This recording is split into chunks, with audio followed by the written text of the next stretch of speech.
Hola a todos, bienvenidos a un nuevo análisis. El día me está analizando lo que es el libro de Deuteronomio, capítulo 17, versículos del 14 al 20. He estado analizando muchos versículos, especialmente de lo que es el Antiguo Testamento, especialmente lo que son los primeros 5 libros, lo cual se conoce como el Pentateuco, los primeros 5 libros que se le da la autoría a Moisés. Y he sentido de hacer esto más que todo porque hoy en día hablamos más de lo que es el Nuevo Testamento y el Antiguo Testamento como que le hemos dado menos importancia cuando todo lo que está escrito en el Nuevo Testamento trasciende lo que es el Antiguo Testamento. La historia se parte en dos, en el antes y en el después de Cristo. En el antes de Cristo, el pueblo de Israel estaba basado en base a la ley, donde el pueblo escogido era el único que tenía la dicha de ser parte de Cristo, ser parte de Dios, mejor dicho. Y después de Cristo, vemos de que tanto el pueblo escogido de Dios como la creación comenzó a tener acceso a Dios mismo. Pero hay ciertas historias, ciertos relatos que nos dejan mucha enseñanza. Y lo que debemos recordar es de que Dios es un Dios de orden. Dios deja todo estipulado. Dios ha dado instrucción completamente de todo. Lo único de que muchas veces nosotros no escudriñamos lo que es el Antiguo Testamento y tomamos lo que es la esencia de él y lo llevamos o lo aplicamos en lo que es nuestro tiempo presente. El día vamos a estar hablando de lo que es instrucciones acerca de un rey. Como les dije, Dios es un Dios de orden, Dios deja instrucciones para todo. En lo que es en el libro de Deuteronomio y en Levítico, Dios dejó leyes para el pueblo de Israel, pero leyes que tienen que aplicarse en un futuro. Así que vemos de que el libro de Deuteronomio especifica de estas instrucciones acerca de un rey. Y voy a estar hablando de algunos ejemplos más adelante, algunos sucesos que pasaron más adelante, después de que el pueblo de Israel llegó a la tierra prometida.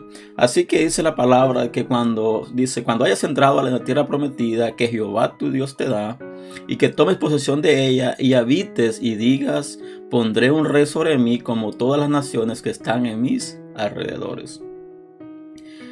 Aquí vemos de que el libro de Deuteronomio habla muchos años atrás, antes de que el pueblo de Israel dijese queremos ser igual a las demás naciones. Cuando el pueblo de Israel se levanta y le dice al profeta de que levante un rey sobre ellos para ser como las otras naciones son. Así como de que Dios ya sabía de antemano qué iba a suceder años después de que Él le da estas instrucciones al pueblo de Israel. Vemos que el pueblo está comenzando a salir de Egipto y ya Dios estaba diciendo esto va a suceder. Pero cuando llegue este tiempo necesito que hagan esto en específico. Y dice el versículo siguiente: ciertamente pondrás por rey sobre ti al que Jehová Dios te escogiere. De entre tus hermanos pondrás rey sobre ti. No podrás poner rey sobre ti a hombre extranjero que no sea tu hermano. Y aquí vemos de que según la constitución de varios países, alguien no puede ser presidente de ese país si no es nacido en ese país. Aquí vemos de que hoy en día la constitución está basada también a base de la palabra. Porque toda ley que hoy en día conocemos, toda constitución, todo reglamento, está en base a la palabra. Que hoy en día se le quite mérito, se le quite valor a la palabra, es otra cosa. Pero todos los decretos, toda constitución de cada país fue en base a instrucciones que estaban en la palabra. Así que le dice de que pondrá sobre ti al que Jehová escogiere. No pondrá sobre ti a cualquiera, sino al que Jehová escogiere. Era una regla específica para el pueblo de Israel de que nada más, si a un caso llegara a suceder, que no podían poner hombre extranjero sobre ellos, sino alguien que fuese su hermano. Y dice: pero él no aumentará para sí caballos, ni hará volver al pueblo a Egipto con fin de aumentar caballos, porque Jehová os ha dicho, no volváis nunca por este camino. Aquí vemos que cuando el pueblo de Israel pide rey, comienza a exigir rey. Vemos de que Dios comienza o trata de persuadir al pueblo de que el rey va a apoderarse de todo lo que ellos poseen. Y vemos en este versículo 16, dice de que el rey que tome posesión del pueblo de Israel no aumentará para sí caballos. Dice, ni hará volver al pueblo de Egipto con el fin de aumentar caballos. Y también dice, porque Jehová os ha dicho, no volváis nunca por este camino. Nosotros tomamos este versículo y lo traemos al presente. No podemos volver atrás. Cuando nosotros salimos de Egipto, salimos de la tierra de esclavitud y llegamos a la tierra prometida, cuando llegamos al reino de Dios, cuando llegamos a ser parte del redil, no podemos volver atrás. Y una instrucción de que Dios dejó al pueblo dice, no vuelvan atrás de Egipto, no vuelvan a esclavitud, no vuelvan a caer en esclavitud. Y dice también el versículo siguiente, dice, ni tomará para sí muchas mujeres para que su corazón no se desvíe, ni plata ni oro aumentará para sí en abundancia. Dice, no tomará para sí muchas mujeres. ¿Por qué? Para que su corazón no se desvíe, ni plata ni oro aumentará para sí en abundancia. Nosotros llevamos este texto unos años más adelante. Vemos qué pasaba con el rey David. Vemos qué pasaba con Salomón. Vemos de que David tuvo más de una mujer. Tuvo hijos con diferentes mujeres. Pero el rey Salomón se fue al otro extremo. Tuvo cantidad enorme de mujeres y concubinas. Y dice la palabra de que el corazón de Salomón fue desviado por las mujeres. Y vemos en este versículo que dice que el que fuera el rey no tomará para sí muchas mujeres. ¿Por qué? Porque su corazón se desviará. Y también dice de que no aumentará para sí en abundancia. Y ese es el problema que tenemos nosotros como cristianos. Hay instrucciones precisas en la palabra para nuestro comportamiento. Cómo debemos comportarnos. Pero muchas veces caemos en ignorancia o hacemos cosas, transgredimos la ley, transgredimos la palabra. ¿Por qué? Porque no la estudiamos, no profundizamos en ella, no la analizamos, no comenzamos a meditar en ella. Y cometemos errores de que ya Dios nos había hablado de antemano que podríamos llegar a cometer. Por consiguiente, ya Dios ya dejó instrucciones precisas de qué hacer y qué no hacer para mantenerse firme en su camino. Así que una de las cosas que le dice, no tome para sí muchas mujeres, pero vemos de que años más adelante esto no se cumple. Y dice, y cuando se sienta sobre el trono de su reino, entonces escribirá para sí en un libro una copia de esta ley, de la original que está al cuidado de los sacerdotes levitas. Así que vamos a desglosar esto en partes. Primero dice Dios, cuando lleguen a la tierra prometida, y si por casualidad llega a pedir rey, el pueblo llega a pedir rey, para ser como todas las naciones que están a sus alrededores, dice, ciertamente pondré sobre ti, en primer lugar, a alguien que él escogiese. Después, entre sus hermanos, nadie que no sea extranjero. El segundo punto.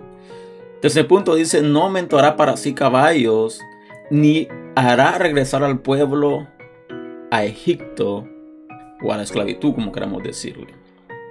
Pero aquí la palabra no habla, no especifica, la palabra da reseña y dice, haz volver a Egipto. Pero lo que está diciendo es, no lo hagas caer en esclavitud como estaban en Egipto. No los hagas volver a caer en idolatría así como estaban en Egipto. Tenemos que analizar bien el texto, profundizar a qué el texto nos está diciendo. Porque el texto en la palabra literal nos dice una cosa, pero si analizamos profundamente y vemos el contexto de todo esto, nos lleva a ver de que Egipto representa esclavitud. Egipto representa opresión. Egipto representa muchas cosas contrarias a lo que representa el reino de Dios. Así que dice, no los hagas volver atrás y por el camino que pasasen no regresen. Y también le dice en punto número 4, Le dice, no tomará para sí muchas mujeres para que su corazón no se desvíe, ni tampoco acumulará riquezas en abundancia. Instrucciones precisas. Y dice también, y pienso que esto es lo que más resalta, y dice, cuando se siente sobre su trono, entonces escribirá para sí en un libro una copia de esta ley. Dice, del original que está al cuidado de los sacerdotes levitas. En pocas palabras, cuando el rey se siente en su trono, tengan presente de que él mantenga una copia precisa de esto que les he escrito hoy, de estas instrucciones, de lo que yo deseo, de cuál es mi deseo que se cumpla, de cuáles son mis instrucciones. Dice, cuando esté en su trono y tome posesión de su reino, asegúrense que tenga una copia de este libro. Y dice el 19, y lo tendrá consigo y leerá en él todos los días de su vida, para que aprenda a temer a Jehová su Dios, para guardar todas las palabras de esta ley y estos estatutos, para ponerlos por obra. Dice, y los tendrá consigo y los leerá continuamente todos los días de su vida, para que aprenda a temer a Jehová su Dios, para guardar todas las palabras de esta ley y de estos estatutos, para ponerlos por obra. ¿Por qué la palabra hace un énfasis en eso? De leerlos todos los días de su vida. Porque llega un momento donde nosotros comenzamos a desviarnos del camino, comenzamos a hacer cosas inadecuadas, cosas indebidas, cosas que van en contra de la palabra. ¿Por qué? Porque pasa el tiempo y se nos ha olvidado. Por eso es necesario que leamos constantemente la palabra, nos alimentemos constantemente de la palabra, que leamos constantemente los estatutos, pero que los pongamos por obra. ¿Para qué? Para que temamos a Dios y que no nos desviemos del camino. Este fue un mandato, esa es una instrucción a un rey. Y la palabra dice que nosotros somos reyes y sacerdotes. Por consiguiente, esta palabra se aplica a nosotros. Porque no podemos nada más tomar lo que nos conviene de la palabra, nada más tomar lo que nos conviene del Antiguo Testamento y lo demás rechazarlo. Porque nosotros, al aceptar a Jesús como Señor Salvador, nos hemos vuelto parte de redil. Y debemos de guardar todos los estatutos, guardar la ley que Dios ha estipulado por medio de su palabra. ¿Para qué? Para que el temor de Él esté en nosotros y no nos apartemos. Debemos meditar en la palabra de día y de noche, todos los días de nuestra vida. ¿Para qué? Para que no nos desviemos del camino. Dice el versículo 20, para que no se eleve su corazón sobre sus hermanos, ni se aparte del mandamiento a diestra ni a siniestra, a fin de que prolongue sus días en su reino, él y sus hijos en medio de Israel. ¿Qué pasó tiempo adelante? ¿Qué pasó? Vemos que los reyes se olvidaron de la ley. Los reyes comenzaron a olvidarse de los estatutos. Se comenzaron a olvidar de la palabra de Dios. Comenzaron a oprimir al pueblo. Comenzaron a enaltecerse. Su corazón comenzó a elevarse. Comenzó a desviarse completamente. Comenzaron a ir hacia otros dioses. Comenzaron a ir en contra de Dios mismo. Comenzaron a ir en contra de la palabra. ¿Por qué? Porque dejaron de meditar, dejaron de leer la palabra, dejaron de poner la palabra por obra y su corazón se desvió. Pero ya Dios ya había dado un estatuto preciso, inclusive para eso. Y esa es la enseñanza que nos deja este texto del día de hoy. De que nosotros cometemos errores, cometemos faltas por falta de escudriñar la palabra, por falta de poner por obra la palabra, por falta de poner por obra los estatutos y mandamientos de Dios, por falta de seguir conforme a las instrucciones que Dios nos ha dejado por medio de la palabra. Como hijos de Dios tenemos obligaciones, derechos, pero como ministros también tenemos obligaciones que cumplir. Y para que podamos mantenernos firmes en este camino y no regresar a Egipto y no anhelar riquezas y no volvernos avaros, no volvernos opresores, no volvernos personas jactanciosas, debemos de aplicar la palabra a nuestra vida. Porque dice para que sus días se alarguen en su reino. Para que se prolonguen sus días en su reino. Dice él y sus hijos en medio de Israel. Instrucciones precisas para nosotros hoy en día. Pongamos la palabra, vivamos la palabra, la pongamos por obra, para que nuestros días se alarguen. Y no solo nuestros días, sino los días también de nuestros hijos se alarguen también. Por consiguiente, mantengámonos firmes en la palabra. Así que espero que este mensaje de hoy haya sido de bendición para tu vida y te invito a compartirlo. Y que te suscribas a este canal para más contenido. Y les espero el próximo fin de semana con un nuevo análisis. Y repito, pongamos la palabra por obra para que no nos desviemos y que nuestros días sean prolongados. Así que nos vemos pronto y que Dios les bendiga.